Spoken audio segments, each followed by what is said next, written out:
ఇట్లా జరుగుతున్నప్పుడే మా వారికి చాలా అనారోగ్యం అయిందండి. పిల్లలందరికీ జ్వరాలు, వైరల్ ఫీవర్. వాళ్ళకి గూడా కాంపౌండర్ వచ్చి ఇంట్లో సెలైన్‌లు పెడుతున్నారు. హ్మ్. ఈయన సడెన్‌గా కరెంట్ పోతే గాలి కోసం కిందకెళ్ళారు. హ్మ్. కింద పోర్షన్ వాళ్ళు ఒక మంచం ఇచ్చి పడుకోమన్నారు. హ్మ్. కరెంట్ లేదుగా లోపల గాలి ఆడదని. కూర్చున్న ఆయన అక్కడ సడెన్‌గా బీపీ డౌన్ అయిపోయి అసలు స్పృహ తప్పిపోతాను. హ్మ్. ఆ ఇల్లుగల్లాయనే తీసుకెళ్ళి డాక్టర్ దగ్గర అడ్మిట్ చేసి ఒక ఇంజెక్షన్ చేశారట. హ్మ్. అప్పుడొచ్చి నాకు చెప్పారు, "అమ్మ సీరియస్ కండిషన్. హ్మ్. ఈ పిల్లల్ని వదిలేసి ఎట్లున్నదా అన్నట్లేదు. హ్మ్. 3 రోజులు గడవాలండి. హ్మ్. హార్ట్ అటాక్ రావచ్చు. లేకపోతే స్ట్రోక్ రావచ్చు." హ్మ్. ఐసీయూలో ఉంచారు. హ్మ్. ఏం చేయాలో తెలియదండి. నిస్సహాయ స్థితి. పిల్లలిద్దరూ లేవలేని పరిస్థితి. హ్మ్. నేనొక్కదాన్ని. హ్మ్. డాక్టర్ ఏమో "ఒక్కళ్ళు ఉండొద్దమ్మా, ఎవరినన్నా తోడు తెచ్చుకోండి. ఆయన పరిస్థితి బాలేదు." హ్మ్. బయటికి పోయి ఎవరిని తెచ్చుకొని అర్ధరాత్రి అది. హ్మ్. ఆయన అన్నారుగా, "నేనే ఉంటామా, ఆమె హ్మ్. మా వదినని" ఆ పక్కన అబ్బాయి చెప్పి కూర్చున్నాం. హ్మ్. ఆ 3 రోజులండి. ఆయనతో పని చేసినోళ్ళే రోజు ఒకళ్ళు నాతో కూర్చునేవాళ్ళు. హ్మ్. మూడో రోజు ఆయన స్పృహలోకి రాలే. అయితే బయట ఆ రూమ్ దగ్గర నుంచి లోపలికి రానీరుగా. హ్మ్. మాకిచ్చిన రూమ్ దగ్గర నుంచి బయట కూర్చొని హ్మ్. ప్రార్థన చేశా. హ్మ్. భగవాన్, ఇప్పుడు ఇంకొక అమ్మాయి పెళ్ళికుంది. మా బాబుకు ఉద్యోగం లేదు. హ్మ్. ఆయనకేదన్నా అయితే మా కుటుంబం వీధిన పడ్డట్టే. హ్మ్. నిస్సహాయ స్థితిలో ఉన్న మీ సహాయం కావాలి ఆ! అని ఏడుస్తూ ప్రార్థన చేసిందండి. హ్మ్. వెంటనే ఆ సారే వచ్చారు నా దగ్గరికి. హ్మ్. అప్పుడు 3:30, 4 అయిందండి తెల్లవారుజామున. హ్మ్. వచ్చి నేను ఇట్లా ప్రార్థన చేస్తున్నా, ఆయన నన్ను చేత్తోని నా కళ్ళ నీళ్లు తుడిచి, హ్మ్. "అమ్మ, రేపు పలానాళ్ళ ఇంట్లో పునర్వసు పూజ. హ్మ్. అక్కడికొచ్చి నువ్వు తీర్థం తెచ్చుకో, తగ్గిపోద్ది, భయపడకని" చెప్పారు. హ్మ్. నేను మెలుకువని చూస్తే అది హాస్పిటల్. హ్మ్. నేను ఒక చెట్టు కింద రాయి. ఆ వచ్చింది సార్, ఇప్పుడు ఎట్లొస్తారు? హ్మ్. అప్పుడు అనిపించింది భగవానే సార్ లాగా వచ్చి నాకు ధైర్యం చెప్పారు. ఇంకేం కాదు. అప్పుడు ధైర్యం వచ్చిందండి. హ్మ్. నిరంతరం నామస్మరణ. హ్మ్. అప్పుడు లోపలికొచ్చి ఆ సిస్టర్‌ని అడిగా. ఐసీయూలో లేరండి. హ్మ్. మరి పేషెంట్ ఎటు పోయిండమ్మా అంటే, ఆ అమ్మాయి గూడా హ్మ్. ఆ సిస్టర్ మొత్తం అన్ని రూములు ఎతికింది. ఎక్కడా లేరు. హ్మ్. భయమేసింది. హ్మ్. నా ఉద్యోగం పోద్ది మేడం, ఎటు హ్మ్. పోయారు? హ్మ్. ఐసీయూలో ఉన్న ఆయన ఎటు పోతారమ్మా? హ్మ్. ఇవన్నీ పైపులు అయి ఉంటాయి అవును. గదా! అని అన్ని రూములు, బాత్రూమ్‌లు అన్నీ ఎతికి హ్మ్. డాక్టర్ ఉండరప్పుడు. హ్మ్. రేపు తెలిస్తే నా ఉద్యోగం పోద్దని ఆ అమ్మాయి భయపడుతుంది. హ్మ్. ఇద్దరం బయటకొచ్చినామండి. అక్కడ మామిళ్ళగూడెంలో ఇట్లా ఫ్లైఓవర్ ఉంటది. హ్మ్. దాని కింద కుండలయి చేసే దగ్గరికి పోయి కూర్చున్నారు. హ్మ్. ఒక్కళ్ళే లుంగీ మీద. హ్మ్. నేను ఎతుక్కుంటూ ఎళ్ళా. హ్మ్. ఒకవేళ పొయ్యి ఎక్కడన్నా పడ్డారేమోనని. ఇవన్నీ పీకేసి ఎళ్ళిపోయిండు. హ్మ్.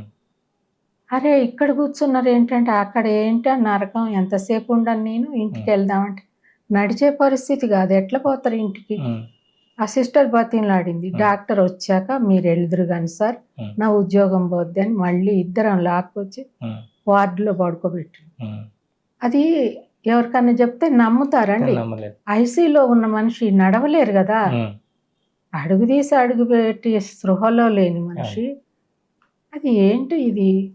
ఇది మాత్రం భగవాన్ లీలే అనిపించిందండి అప్పుడు. హ్మ్. ఆ డాక్టర్ వచ్చాక, "అమ్మ, చాలా నీరసంగా ఉన్నారు. మీరు డిస్టర్బ్ కాకుండా ఉండాలి. ఇంటికెళ్ళినా హ్మ్. జాగ్రత్తగా చూడండి. నేను కాంపౌండర్‌ని పంపిస్తా. ఆయన హ్మ్. ఉండనంటున్నారు సార్" హ్మ్. అని చెప్పా. సరే, అన్ని మందులు రాసి, ఏమి ఇవ్వాలో ఆహారం అన్నీ చెప్పారు. దగ్గరే హాస్పిటల్ గూడా. హ్మ్. ఆటోలో తీసుకొనెళ్ళి పడుకోబెట్టిన. తెల్లవారి సార్ చెప్పినట్టే ఆ ఇల్లు తెలీదండి నాకు. హ్మ్. అడ్రెస్ కూడా చెప్పారు ఆ కల్లోనే. హ్మ్. రైలు గేట్ దాటి అక్కడ అడ్రెస్ తెలియటానికి వచ్చే భక్తులకి అక్కడక్కడ బోర్డులు పెట్టారు. హ్మ్. అవి చూస్తూ వెళ్ళా. హ్మ్. అక్కడ పూజ అయ్యాక ఆ ప్రసాదం, ఆ తీర్థం, పంచామృతం తీసుకొచ్చి మా వారికి పోసా. నిజంగా చుట్టుపక్కల వాళ్ళందరూ కూడా ఈయన మళ్ళీ ఇంటికి రాడు అనుకున్నారు. హ్మ్. స్ట్రోక్ వచ్చింది, పారాలిసిస్ రావచ్చు. హ్మ్. అందరూ వచ్చి ఆశ్చర్యంగా చూశారండి. హ్మ్. మళ్ళీ మాట్లాడుతూ ఆయన అట్లా, మా చిన్నమ్మాయి పెళ్ళయింది, బాబు పెళ్ళయింది, వాళ్ళ పిల్లల్ని చూశారు. ఈ మధ్య 9 నెలలు అయిందండి. హ్మ్. అక్కడ భగవానే రక్షణ. అక్కడ నాకు చాలా నమ్మకం కలిగిందండి. తర్వాత ఇంటికి వెళ్ళాక ఆయన కొంచెం ఒక 2-3 నెలలు సెలవులో ఉన్నారు, చేయలేరు డ్యూటీ అని. ఇంకా వాలంటరీ పెట్టుకుందాం అనుకున్నారండి. వాలంటరీ పెట్టుకున్నా కూడా ఇంకా 5-6 ఏళ్ళు సర్వీస్ ఉంది. అసలు ఇల్లు గడవటం ఎట్లా, ఇంకా అబ్బాయికి ఉద్యోగం రాలేదు కదా. అప్పుడు మళ్ళీ భగవాన్ని వేడుకున్నా, ఇది పరిస్థితి, ఏం చేయమంటారు.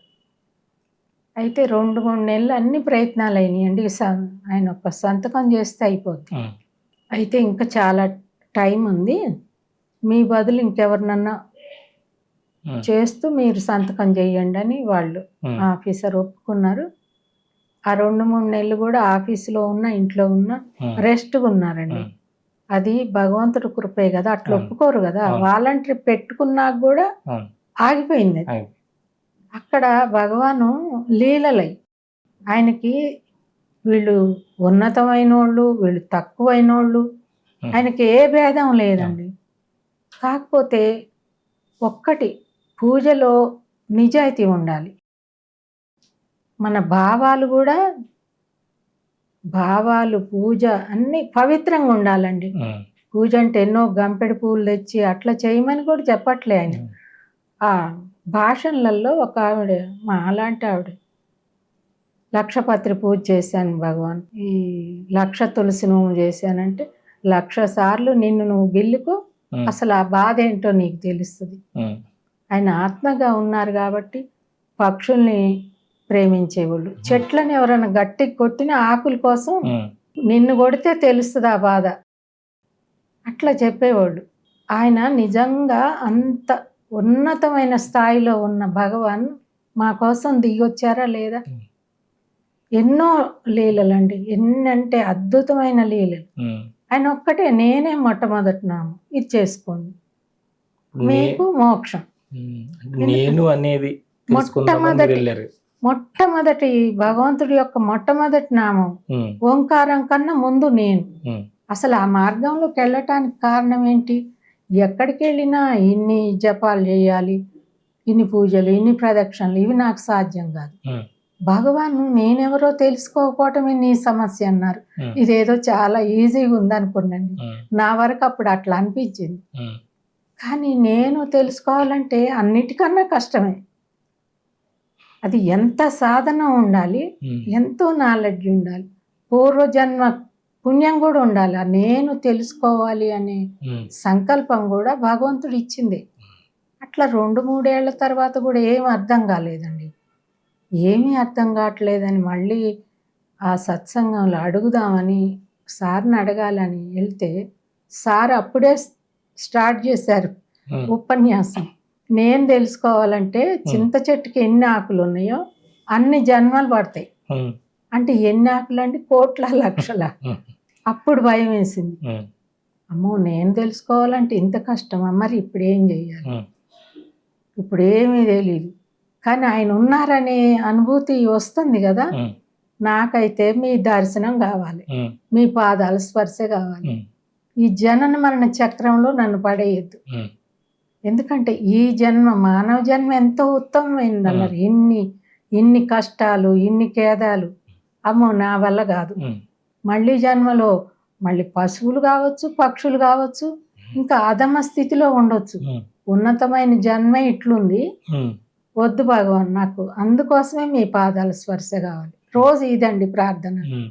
ఇది ప్రార్థన శరణాగతి అని కూడా నాకు తెలియదండి. నాకు చాలా వరకు భగవాన్ ఉన్నారని ఒక దృఢమైన నమ్మకం.